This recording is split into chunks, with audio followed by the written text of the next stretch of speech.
Alright everyone, so today we're checking out a new modded character by the name of the Punish. The Punish is a very cool modded character that is also semi-complex, but at the same time being very fun and at a first glance difficult, however, not even close to difficult, like really strong and really fun. So let's get into it.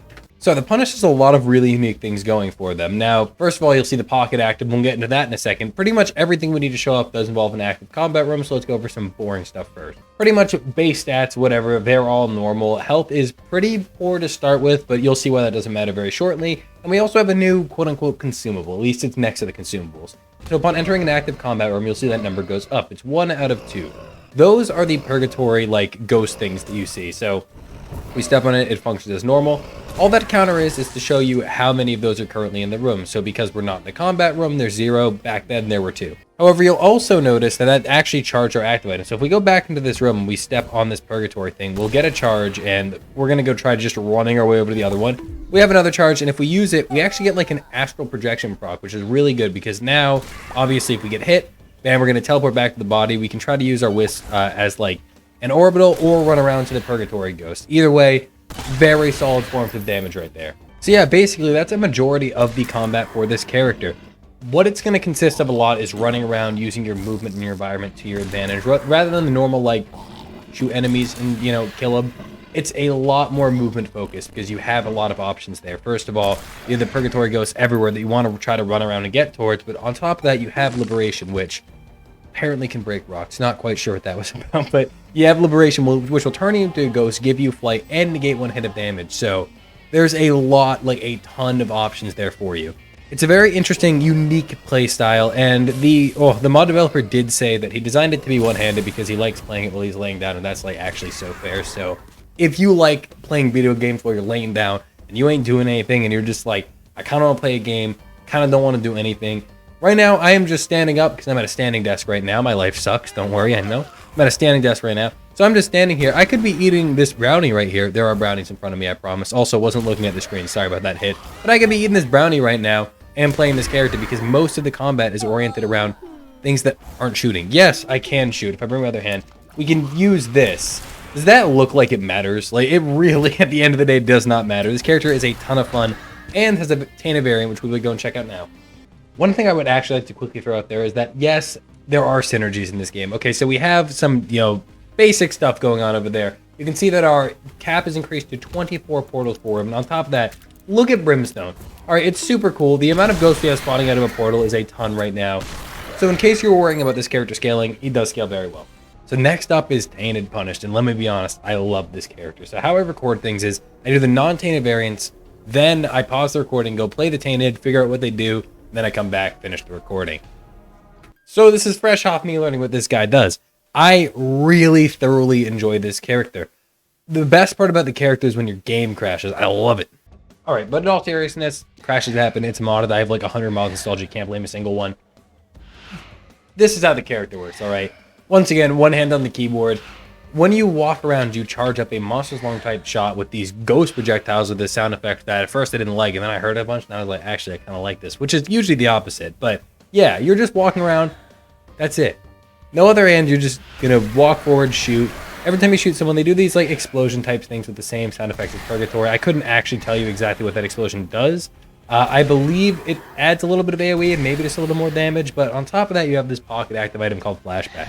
If you use Flashback, it'll bring you to like the home area, which is where you unlock this character because he is a Tainted variant. And on top of that, give you a damage boost. First of all, the aesthetic, really cool. The unlock, really cool. Because when you first try to play as this character, if you don't already have him unlocked, you will spawn in that little home closet where you unlock Tainted characters with no door. He's just stuck.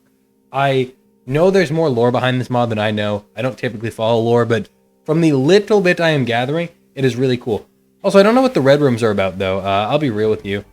Maybe Flashback can open red rooms, which I guess we will go and test. So how you charge Flashback, by the way, is by dealing damage to enemies. Flashback actually does start to charge. However, if you leave the room, it won't be charged anymore. So you need to like use it when you got it, pretty much. It's not the kind of activating you'll be sitting there like, ooh, do I use it now or do I save it for the boss, blah, blah, blah. None of that. Once it's charged, you're going to want to use it.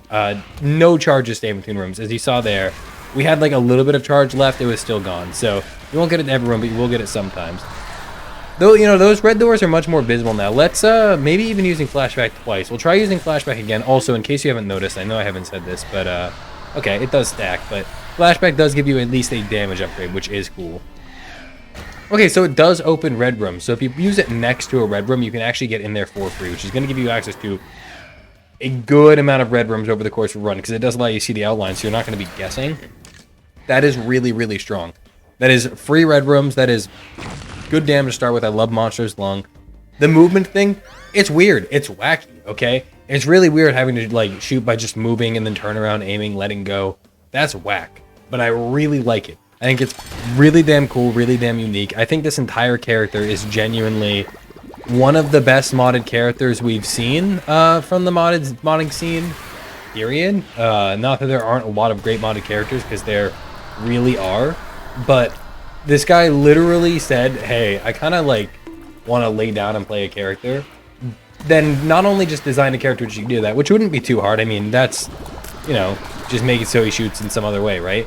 But he designed a character that could do that, which he just wanted to, or she, by the way.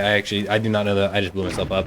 Mod developer personally, but they just said, hey, I want to do that, did it, and it came out phenomenally. I know there's lore behind it just based on the small snippet of the like page I read, and everything about this character is super, super cool. There's a lot of unlockables. Like, there's 12 new items, 2 characters obviously, which we've been over, but 12 new items, 2 new trinkets, 2 new cards, a new beggar, and obviously synergies for the characters.